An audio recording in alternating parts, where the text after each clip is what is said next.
Hello. I hate being in front of the camera, so sorry. I'm gonna show y'all how I made this beat. It's a guitar beat.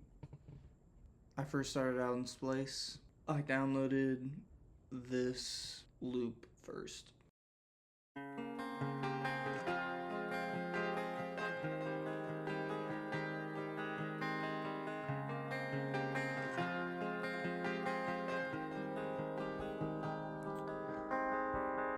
I added saturation just to turn the drive up a little bit, and I added this Fruity Love filter that gets automated in.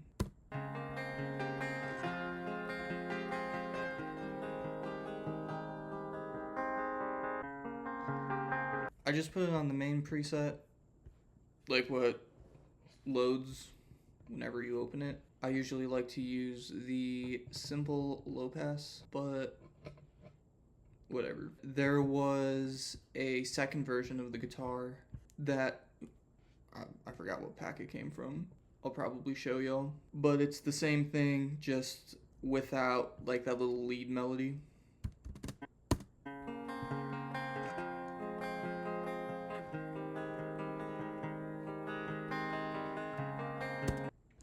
And I just transition between them based on the arrangement. So when it comes in, filter, obviously you can see it on the screen. I usually go for the 808 or bass. Let me mute this, and this is just the bass.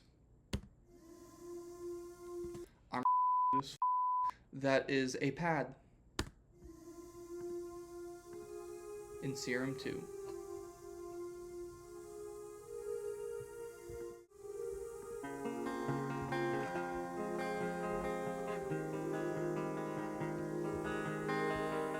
Yeah, here is the bass. I got you.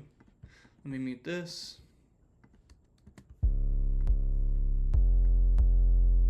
(808), not bass.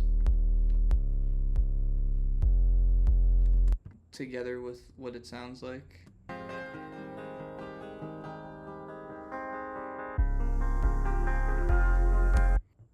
I added this kick in, and one of the last things I added to this beat was this tom pattern. Cancer. But I added these tom fills. This is what that sounds like. And fuck it, I'll throw in the riser that I put in, which is also from Splice. This is the most simple riser you can think of, but it's easy to just throw on beats.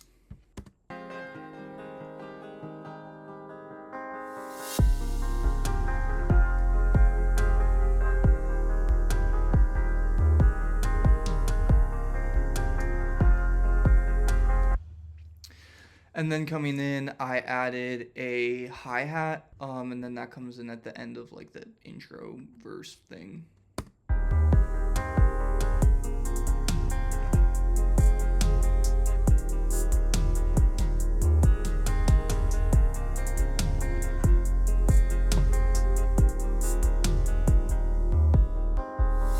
I added a filter sweep here at the end with the same Fruity Love filter. It drops out right away. Sometimes I'll do that where I'll add little automations instead of risers or sound effects, just because I think it sounds better, and I honestly don't know what to put. Like, I try to keep everything simple. Coming into the chorus or whatever this is, I found this vocal chop on Splice, not Splice, Arcade.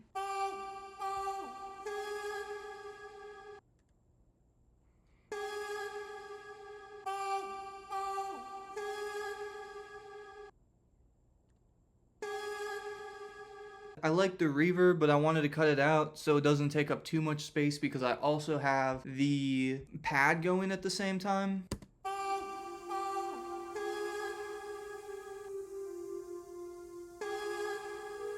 And I like the contrast where it fills in the empty space.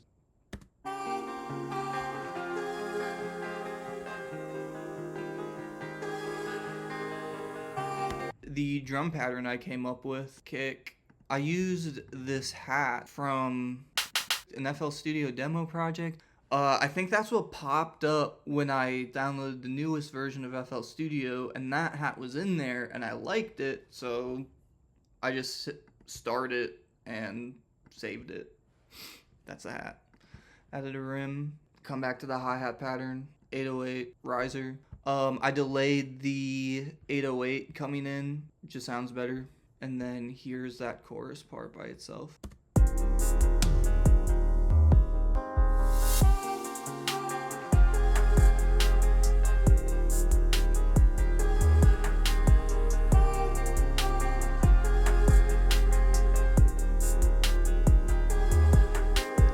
Going into the breakdown, same drums, cut some stuff out. Here is a patch from Arcade that comes in at the very end. I added some effects and I made it mono because I like the texture but don't want it to be overpowering once it's a song. I put this drum air and turned the mix down.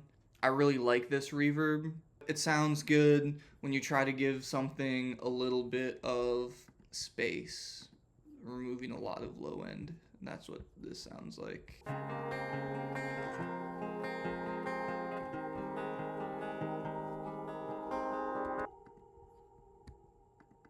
Yep.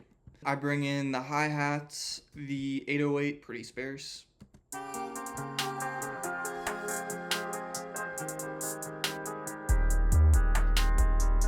Cut out the kick, brought it back at the end of that. The verse here is 4, 8, 16, 4, 8, 4, 8, 4, 8, 12, 16. I'm 24, 32, 32 bars. Yeah, I think that's right.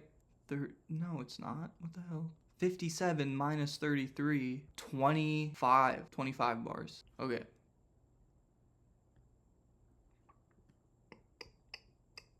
This whole area right here, the verse is 32 bars. I have the drums here, and then I have it drop out again before it goes back into the final chorus, which I just doubled, changed some stuff around.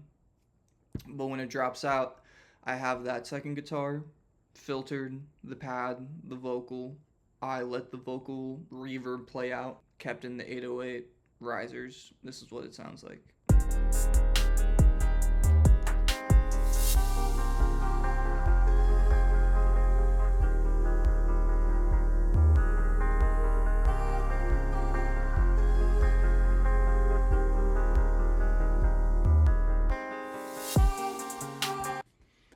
And right here at the end, like I said before, I like filter automations, reverb, EQ, whatever. For the guitar, I just cut it out unexpectedly so it's filtered and then it plays that last little riff before going into the chorus. And at the very end is that guitar without the melody or lead part. I just use this volume automation to automate the master volume all the way down. It's not the best outro transition, but nobody really cares. I've heard worse. And so the last part of the song, this is what it sounds like.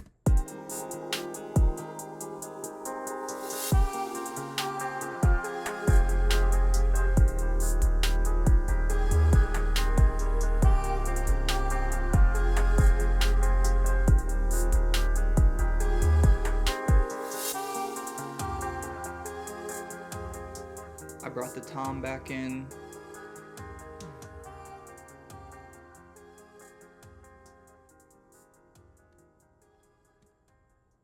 And then I also got my little producer tag.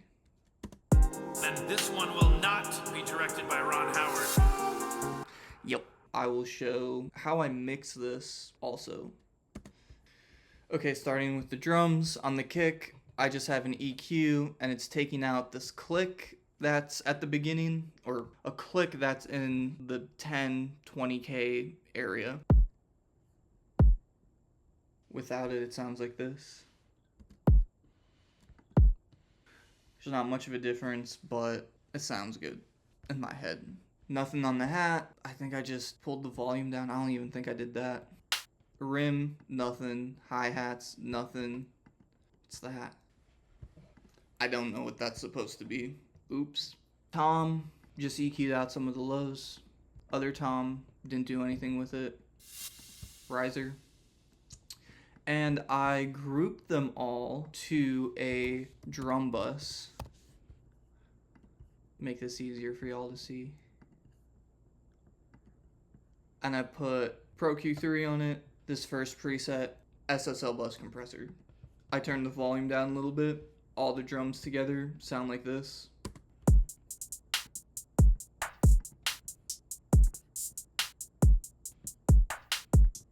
Okay, and I don't necessarily, I guess it is, what's it called? Not sidechain. What is gain staging called? I do, but I don't think I gain stage like everybody else. When my kick hits, like that's good. It was already good where I wanted it.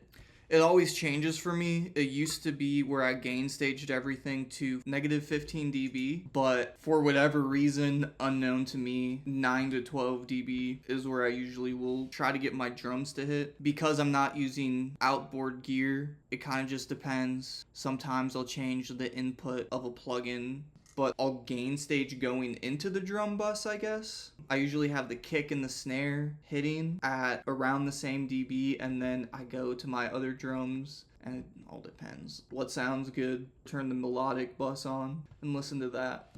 What did I do to the bass? I put R bass on there, and I put Pro MB. Side chain to the kick. This is what it sounds like.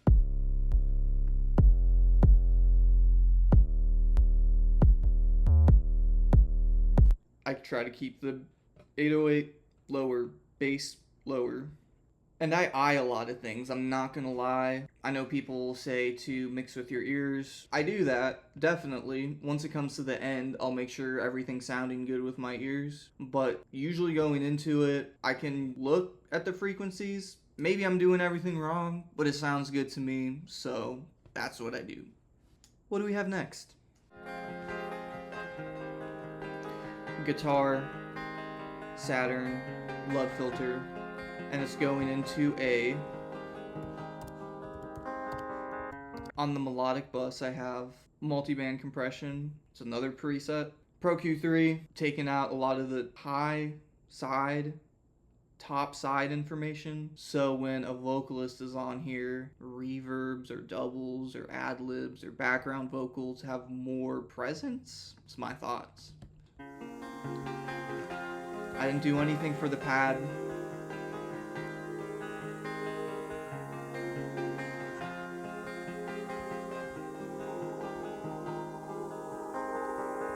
Yep.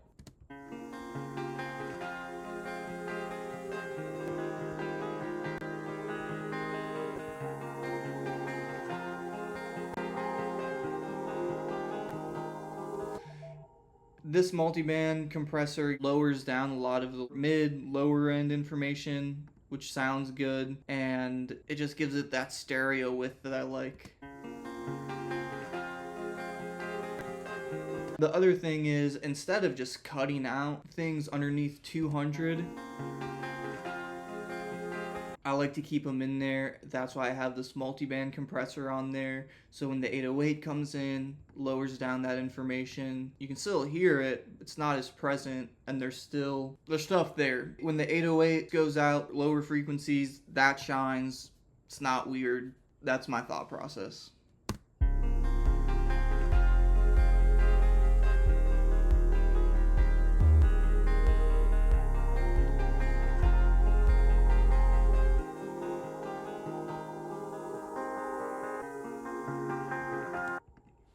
Yeah, the vocal, sample, EQ, and then for whatever reason, Pancake does not work. I bought it and it doesn't work. I have a MacBook M2, have not been able to get it to work on here. It pisses me off. Cable guys, fix your shit. So I found this free plugin called PanFlow, and I just have a little bit of movement in the stereo field.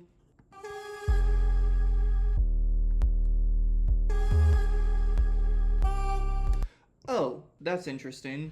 I did something. What did I do? Insert volume 6. There's an automation here where I lower the vocals, the vocal sample. So at the beginning, during this first like chorus part or whatever it is, I have it loud. But during the verses, I made it quieter for some reason.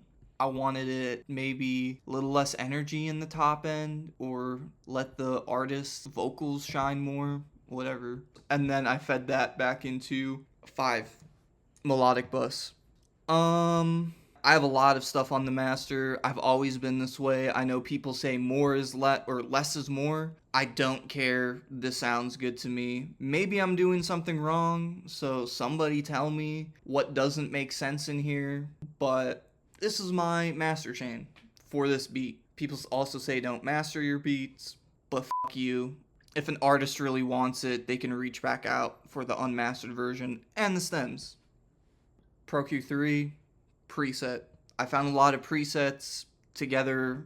I like the sound. I also know how to work an EQ, so if I need something else, like here, I'll change it up. But I've just found presets I like.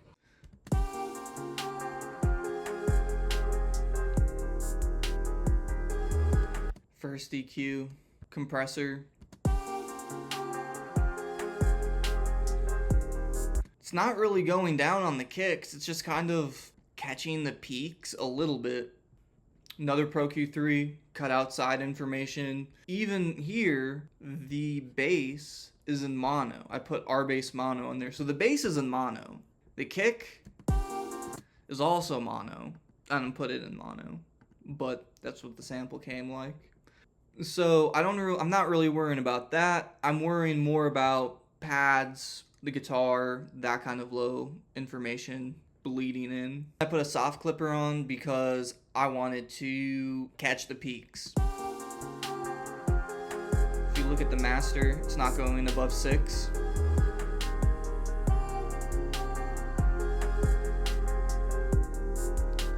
Without it, it's barely peaking 6 dB. So all I'm doing is catching that little peak and taming it down. Just little peak.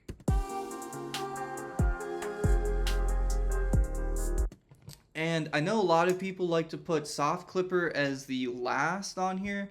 I always keep fruity limiter on because I try to mix more quiet, try to mix quieter. And I like using fruity limiter, especially when you detach it and then you can see the waveform. I like seeing the waveform. I like seeing how loud it is, what's hitting where. After that, I put Manly Massive. I just really like the character it gives the beat.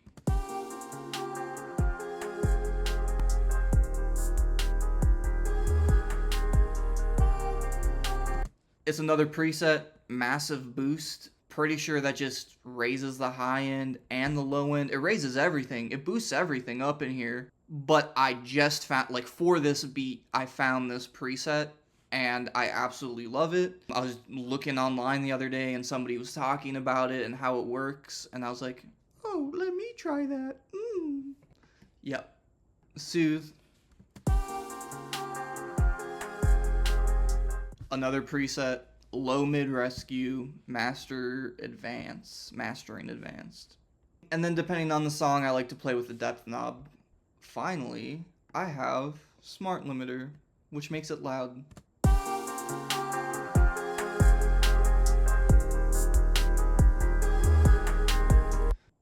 Closing remarks. I have this Pro Q3 here, which I put it on the 6 dB slope. I think Greasy Wills said something about it. It just looks better. I feel like I can see more. Don't know why, but I see more. So I put that on there as just to monitor everything.